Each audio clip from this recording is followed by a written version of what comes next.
town in Oklahoma with dispatch a little after 4 o'clock today in the 2000 block of Beargrass Avenue to a reported structure fire with a rescue.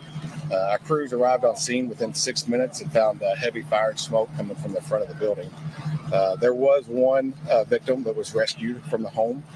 She's currently in the hospital in critical condition. There was also a second victim that was rescued prior to our arrival with the assistance of an off-duty Shelby County firefighter.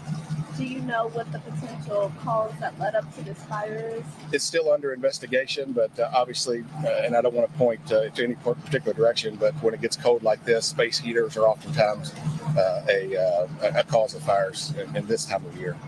How long did it take fire crews to put out the fire? It took about 30 minutes for us to get totally under control, but we had a pretty quick knockdown. Obviously, with the rescue, we're going to come off and be very aggressive into the providing life safety to our taxpayers. So, but it took about 30 minutes to actually gain control, but we knocked the fire down pretty quickly.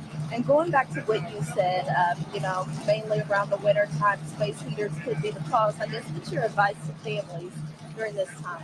Definitely keep the spacing and make sure that from any combustible materials, because if that was a cause, which I don't know that it was, but if it was, then you don't want that space heater to be close to another ignition material, or if it's close enough, then it can ignite the other material and not the actual space heater itself.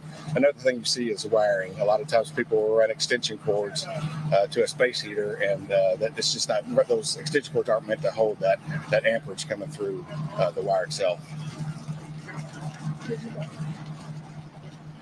Anything else you still are trying to figure out? No, it's under investigation. So we have local fire department's arson investigators out here, not necessarily for an arson fire, but they're the fire investigators in our area, and they're conducting the investigation right now. So I really don't have any information on what could have caused the fire. Obviously, it looks like it started more toward the front of the building just because of the burn patterns, but until they investigate to find out the true cause, we won't know. One more last question. So would you call this house fire a total loss? Yeah, there's heavy, significant fire damage, as you can see, and there's also a lot of heat, smoke, and water damage in the parts of the house that you can't see. So this is a significant damage to the home. Is the family being assisted by any other outside organizations like the Red Cross that you know of? We actually got a division within our department that comes out and assists with families like this. So they'll be reaching out to the families and finding out their needs, and then we'll bring in outside agencies such as Red Cross and other agencies if it's warranted to do so. And top officers are asking if you do have any more information on the second victim.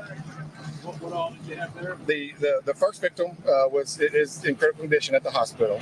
The second victim has no injuries. So she was removed by an off-duty Shelby County firefighter, and so she was actually removed prior to our arrival. But to my knowledge, she has no injuries, at least from the fire itself. Sorry if you covered this, but do you know who called it in? Who reported it? I believe one of the neighbors probably called in the fire. I can't confirm that 100%, but through my conversations with some of the neighbors, I believe the neighbor saw the smoke and actually called it in. Somebody drove by the home and called it in. All right, thank you. All right, perfect. I'm going to send out an official statement. So I don't know if it'll get to you all, but I guess I bet you will. So if you got any questions, my email's there. You can just respond back to that email or call me. And if I get anything, I'll kind of update you guys. Appreciate you. Thank you guys. You're out of here.